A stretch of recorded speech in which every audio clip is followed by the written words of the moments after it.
Hello দর্শক, আসসালামু আলাইকুম। Welcome back to my channel. চলে এলাম আরেকটা নতুন রেসিপি নিয়ে। আমার আজকের রেসিপি হচ্ছে ভর্তা রেসিপি, লোভনীয় রেসিপি। ভাতের সাথে খেতে কিন্তু এই টাকি মাছের ভর্তাটা ভীষণ মজা লাগে আর তৈরি করাও খুব সহজ। আশা করছি আমার আজকের এই মাছের ভর্তা রেসিপিটি আপনাদের সবার কাছে ভালো লাগবে। টাকি মাছের ভর্তা তৈরি করার জন্য আমি এখানে দুটো টাকি মাছ নিয়েছি। টাকি মাছটাকে আমি খুব সুন্দরভাবে কেটে ধুয়ে ক্লিন করে নিয়েছি এবং আবার লবণ দিয়ে মেখে নিয়েছি। তো প্যানে আমি সামান্য 1 টেবিল চামচের মতো সরিষার তেল দিয়ে দিয়েছি। সরিষার তেলটা দিয়ে আমি মাছটা ভেজে নিব। সাথে কিছু কাঁচামরিচ দিয়ে দিব, সাথে দুটো কাঁচামরিচ, দুটো শুকনো মরিচ দিয়ে দিলাম। এরপর একটা ঢাকনা দিয়ে দিব। মাছের এক সাইড হয়ে গেলে উল্টে দিব। তো মাছটাকে এখন আমি উল্টে দিচ্ছি। এভাবে উল্টে পাল্টে আমি মাছটাকে ভেজে নিব।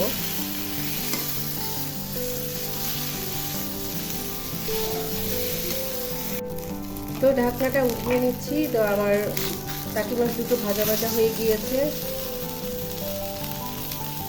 তো এখানে একটা ব্লেন্ডারে জার নিয়েছি। এখানে আমি একটা পেঁয়াজকে কুচি করে নিয়েছি, কিছু ধনিয়া পাতা কুচি নিয়ে নিয়েছি আর মাছের কাঁটাটা ছেড়ে মাছগুলো দিয়ে ব্লেন্ড করে নিব। আপনারা চাইলে পাটায়ও বেটে নিতে পারেন।